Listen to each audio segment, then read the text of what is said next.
ഇന്നേ ഒരു ബീട്രൂട്ട് അച്ചാറാണ് ഉണ്ടാക്കുന്നത്. ഇതിപ്പോൾ നമ്മൾ സാധാരണ ഉണ്ടാക്കുന്ന പോലെയല്ല, കുറച്ചൊരു വ്യത്യാസമുണ്ട്. പക്ഷെ നല്ല ടേസ്റ്റ് ആട്ടോ. അപ്പോൾ ഇതെങ്ങനെ തയ്യാറാക്കുന്നതെന്ന് നോക്കാം.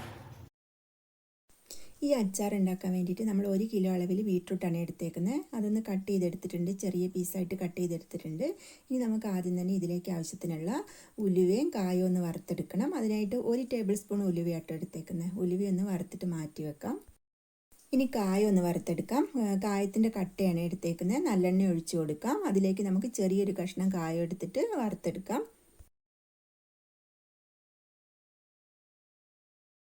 ഇത് ചെറിയ 2 കഷ്ണം കായ കേട്ടോ. അത് ഞാൻ പെട്ടെന്നൊന്ന് പൊരിഞ്ഞ് കിട്ടുന്നതിന് വേണ്ടിയിട്ടൊന്ന് വലിച്ച് നീട്ടിയിട്ട് ഇട്ട് കൊടുത്തേക്കുന്നത് കേട്ടോ. കാണുമ്പോൾ വലിയ കഷ്ണമായിട്ട് തോന്നണ്ട. ഈ വറുത്തെടുത്ത് വെച്ചിരിക്കുന്ന കായവും ഉലുവയും കൂടി ചൂട് പോയതിന് ശേഷം ഒന്ന് പൊടിച്ചിട്ട് മാറ്റി വെക്കാം. ഇതേ നല്ലെണ്ണയിലേക്ക് നമുക്ക് കുറച്ചുകൂടി നല്ലെണ്ണ ഒഴിച്ചു കൊടുത്തിട്ട് നമ്മൾ നേരത്തെ കട്ട് ചെയ്ത് മാറ്റി വെച്ചിരിക്കുന്ന ബീട്രൂട്ടില്ലേ ഇതിലേക്ക് ഇട്ട് കൊടുക്കാം കേട്ടോ. ഇതൊരു 10 മിനിറ്റ് സമയം ഈ എണ്ണയിൽ കിടന്നിട്ട് ഒന്ന് കുക്കായിട്ട് വരണേ. അപ്പോൾ നമുക്ക് ഇടയ്ക്കൊന്ന് ഇളക്കി കൊടുത്തതിന് ശേഷം ഒരു 10 മിനിറ്റ് സമയം കഴിയുമ്പോഴത്തേനും ബീട്രൂട്ടൊക്കെ നന്നായിട്ടൊന്ന് വെന്ത് വന്നിട്ടുണ്ടാവും.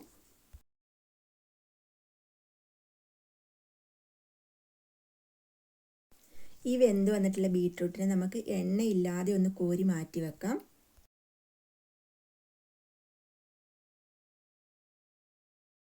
ഇതേ എണ്ണയിൽ തന്നെ കേട്ടോ നമ്മൾ ബീട്രൂട്ട് അച്ചാർ ഉണ്ടാക്കുന്നത്.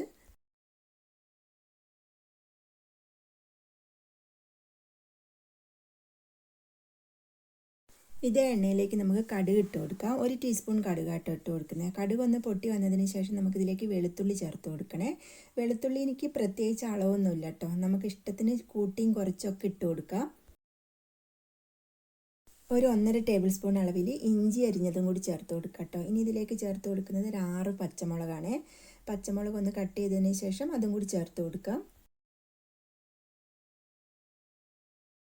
നമ്മുടെ അച്ചാറിന് നല്ലൊരു ടേസ്റ്റൊക്കെ കിട്ടുന്നതിന് വേണ്ടിയിട്ട് കുറച്ച് കറിവേപ്പിലയും കൂടി ചേർത്ത് കൊടുക്കാം കേട്ടോ. ഒരു 2-3 തണ്ട് കറിവേപ്പില ചേർത്ത് കൊടുക്കുന്നുണ്ട്. ഇനി വെളുത്തുള്ളി ഇഞ്ചിയും പച്ചമുളകും ഒക്കെ നന്നായിട്ടൊന്ന് മൂത്ത് വരട്ടെ. അതിനുശേഷം നമുക്കിതിലേക്ക് ആവശ്യത്തിനുള്ള പൊടികളൊന്ന് ചേർത്ത് കൊടുക്കാം. ഇപ്പോൾ ഇത് കളറൊക്കെ ഒന്ന് മാറി വന്നിട്ടുണ്ട്. ഇനി ഇതിലേക്ക് മുളക് പൊടി ചേർത്ത് കൊടുക്കാം. 4 ടേബിൾ സ്പൂൺ അളവിലാട്ടോ മുളക് പൊടി ചേർത്ത് കൊടുത്തേക്കുന്നത്. പിന്നെ ഒരു 1/2 ടീസ്പൂൺ മഞ്ഞൾപ്പൊടിയും കൂടി ചേർത്ത് കൊടുത്തതിന് ശേഷം പൊടികളുടെ പച്ചമണമൊക്കെ ഒന്ന് പോയിട്ട് വരുന്നിടം വരെ നമുക്കൊന്ന് ഇളക്കി കൊടുക്കാം.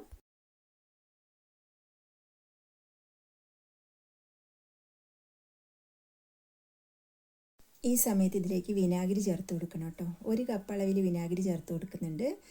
1 കപ്പ് ചേർത്ത് കൊടുത്തിട്ടുണ്ടെങ്കിൽ ഒട്ടും പുളി കൂടിയിട്ടൊന്നും നിൽക്കില്ല കേട്ടോ. പാകത്തിനേ ഉണ്ടാവുള്ളൂ. വിനാഗിരി ഒഴിച്ചിട്ട് ഒന്ന് തിളച്ച് വന്നു കഴിഞ്ഞിട്ടുണ്ടെങ്കിൽ നമുക്കിതിലേക്ക് ആവശ്യമുള്ള ഉപ്പ് ചേർത്ത് കൊടുക്കാം.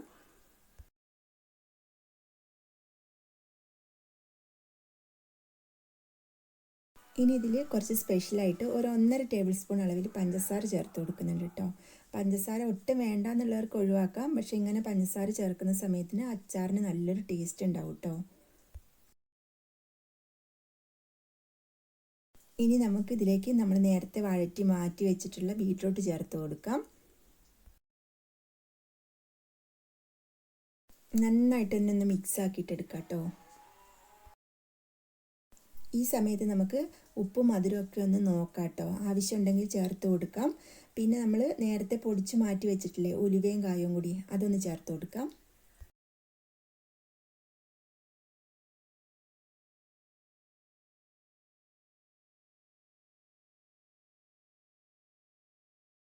ഇതും കൂടി ചേർത്തിട്ട് നന്നായിട്ടൊന്ന് മിക്സാക്കി വെച്ച് കഴിഞ്ഞാൽ നമ്മൾ ചൂട് തണിഞ്ഞതിന് ശേഷം ഗ്ലാസിൻ്റെ ബോട്ടിലാക്കി സൂക്ഷിക്കാം. ഇത് നമ്മൾ ഒട്ടും വെള്ളമൊന്നും ചേർത്തിട്ടില്ലല്ലോ, അതുകൊണ്ട് തന്നെ കുറേ നാൾ കേടുകൂടാണ്ടിരിക്കും. നല്ല ടേസ്റ്റി ആയിട്ടുള്ളൊരു അച്ചാറാട്ടോ. എല്ലാവരും ഒന്ന് ഉണ്ടാക്കി നോക്കണം കേട്ടോ.